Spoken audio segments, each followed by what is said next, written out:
Hey, what is going on, guys? So this is going to be my first ever YouTube video for my new channel called Drew Decks. And for this video, I'll be bringing you guys a deck profile on my Volcanic Traptrix. So let's go ahead and get started with the deck profile. Starting off with the monsters, we have the triple Volcanic Rocket to, of course, search out our reload. The free Scatter Shot to be able to Raigeki your opponent's board and burn them for 1500 in the process. The free Shell. Basically, you can use Shell to thin out the deck to search more copies of itself, which also gives you discard fodder for your reload to be able to draw more cards. Then we have the free row of Firestorm Guards, which allows us to recycle our Scatter Shots and Shells to be able to continuously use them throughout the game for our reload plays. And then for the final monster, we have the 2 Traptrix from Melia for our mini Traptrix engine.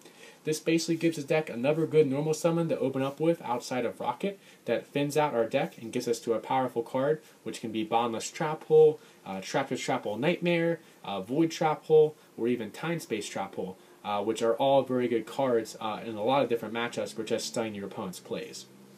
So that is it for the monsters, total of 14. Now on the spells. Starting off, we have the triple pod duality for consistency. Doesn't even hurt the deck at all, considering you don't really special summon much, if at all, in the deck. The 2 Magic Planter, which is good for getting our reloads engraved and also for drawing 2 cards.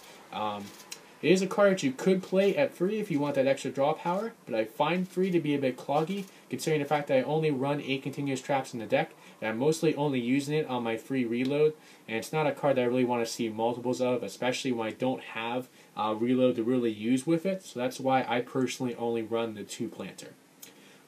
Something I do run free of, though, is the free Mystical Space Typhoon. Definitely something that a lot of competitive players will disagree with.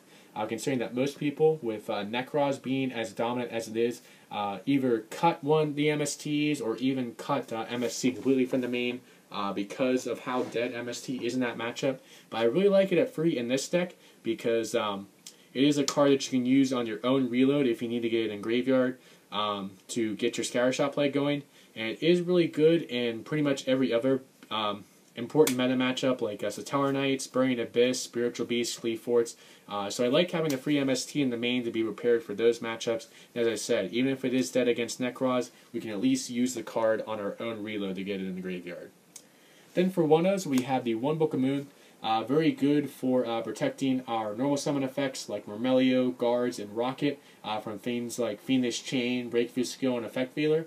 And can also be used as a way to flip a monster face down that would normally be immune to Scatter Shot, like, say, a normal summon Cleefort monster, an El Shaddai Winda, a Majesty's Fiend, a number 101 Silent Arc.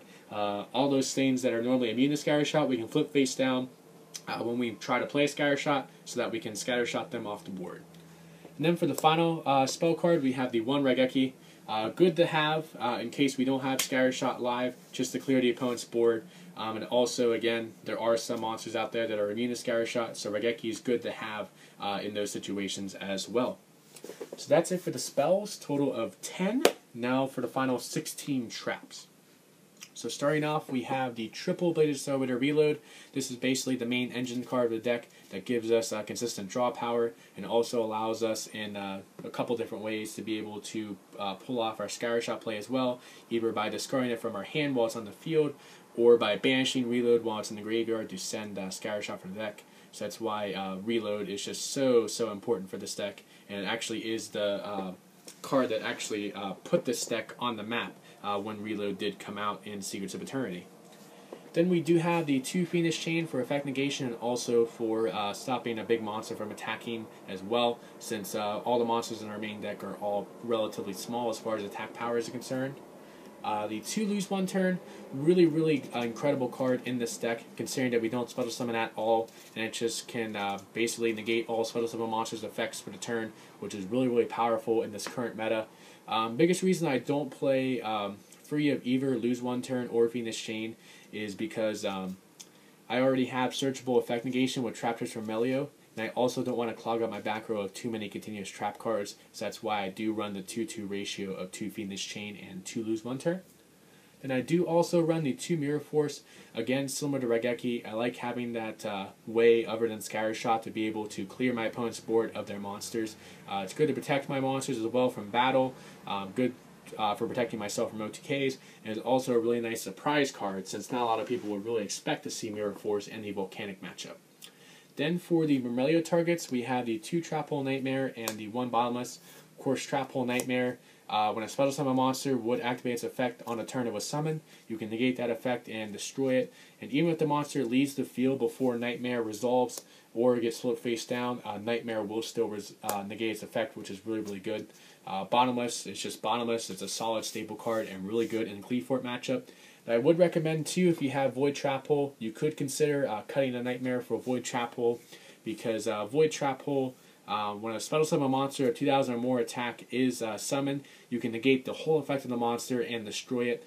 It's really good against things like Dark Law, like El Shadal Winda, like 101, that sometimes don't activate their effects on the turn they're summoned, so it's something that can get them off the board.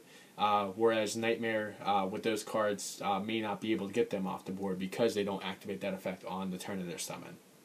So that's why you could consider running the Void Trap Hole in place of a Nightmare. Then for other 1-0s, we have the 1 Compulse, basically just the same reason as Boca Moon, just a very versatile card that can protect our own effects, make sure they go off. It can also be used to stun our opponent's plays as well. The 1 Jar of Avarice, same reason as our Royal Firestorm Guards. We just really need to recycle the Volcanic Shells and Volcanic Scatter Shots to be able to use them over and over again. Can also recycle our useful spells and traps as well, which is really, really good. The 1 Solemn Warning, which, it's just a good staple card. Then finally the 1 Vanity's Emptiness. So that was a 40-card main deck. Now on to the extra deck. So it's not something that you really need to go into that often, but it's definitely good to have in case you need it. So for the cards that we go into the most, we have the 1 Lavalval Chain and the 1 Dagusta Emerald. Of course, Emerald can recycle your Scatter Shots and Shells, and then Lavalval Chain can dump things like Reload or Shell into the graveyard that we need, or it can even stack our Firestorm Guards to be able to use to recycle our plays as well. Then for other rank 4s, we have the 1 Abyss Dweller, Kirangrogan, Castel, Dark Rebellion, Exciton, Cowboy, Gemini Pearl, which is actually really useful when we have lose 1 turn on the board. Because of the fact that it doesn't have an effect, it is actually unaffected by lose 1 turn. So we just need to go into a big beater. We can go into Gemini Pearl, and it is a pretty solid 2,600 attack points, which is really, really good in some situations. Then we have Son on our Arc, Ragnazero, Black Ship of Corn, which can be useful for the burn damage in this deck, and also useful against those rogue matchups like Yang Zanes and other things that play the hands.